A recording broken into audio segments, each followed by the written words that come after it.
Taigi kartais tampi kažkuo, ko niekada nenorėjai tapti.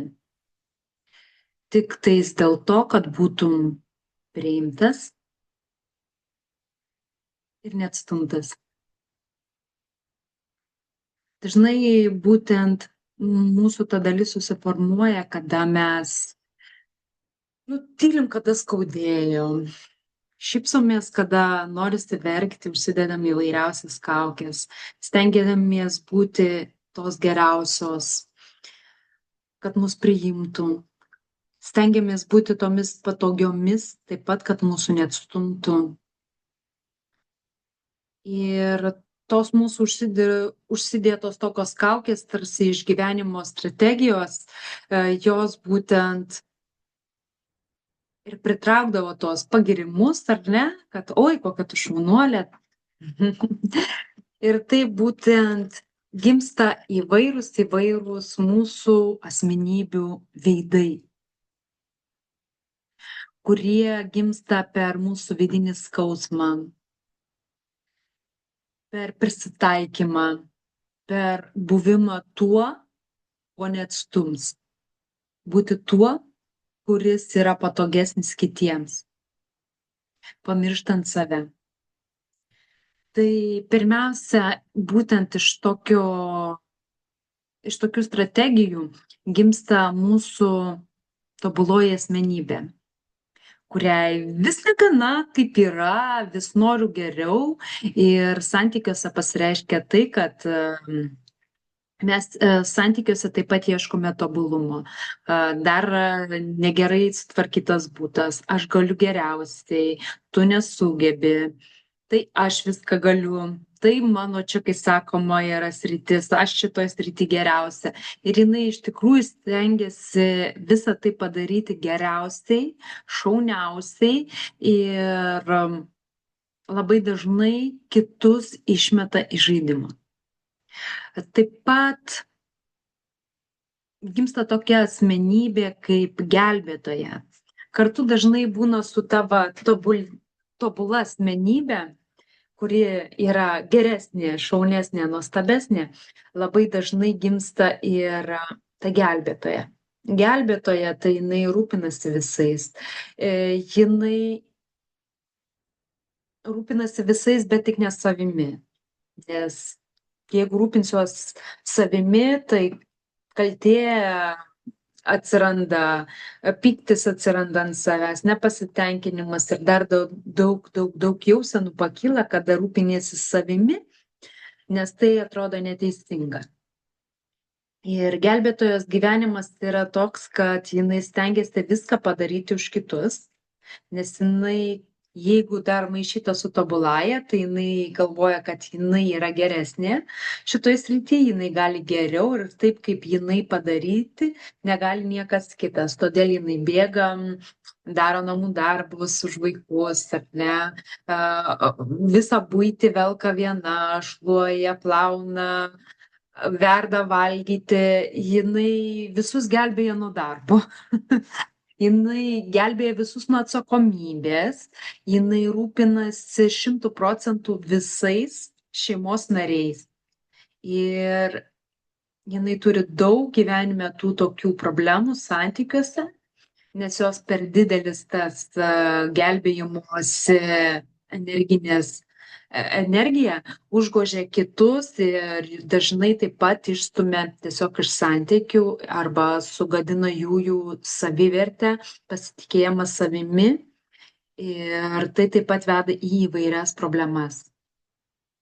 Kartais per vaikystės gilias būtent traumas, kada mes norim pasislėpti, kada mes norim, kad mūsų nematytų, tarsi norim pabūti vieni nuo viso pasaulio, atsiranda mūsų asmenybė nematomoji.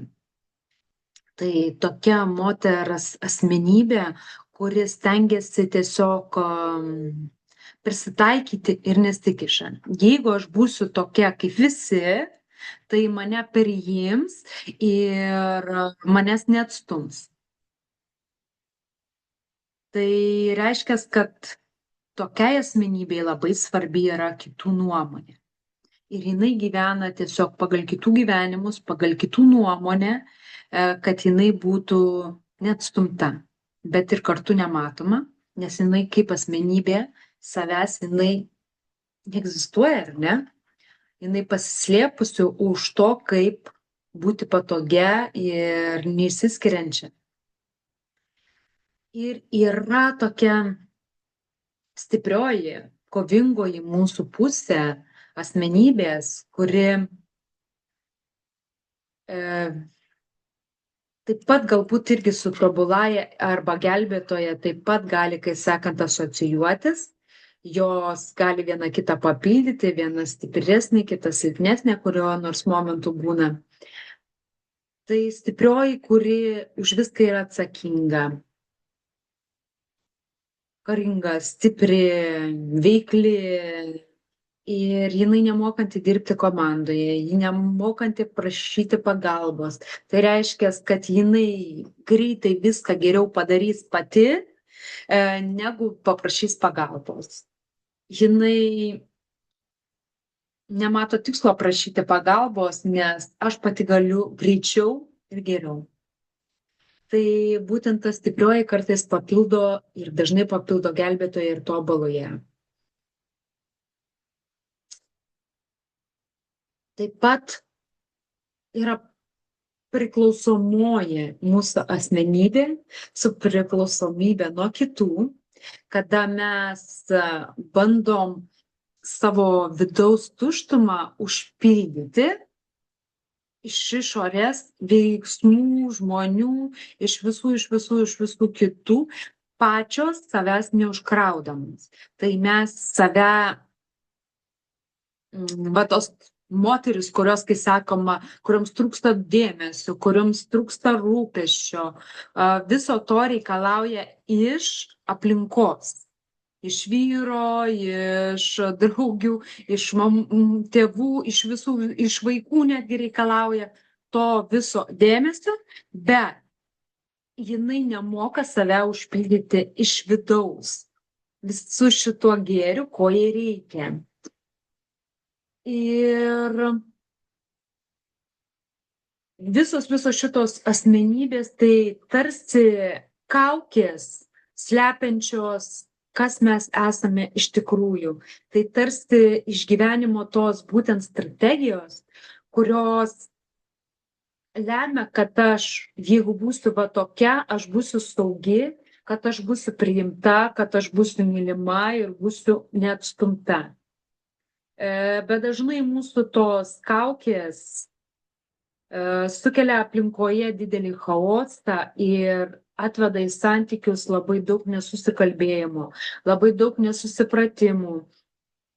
Ir iš to kyla daug įvairiausių problemų, barnių, nesutarimų ir netgi santykiai prastėja, atšąla, vyras atitolsta, prapuola darbuose.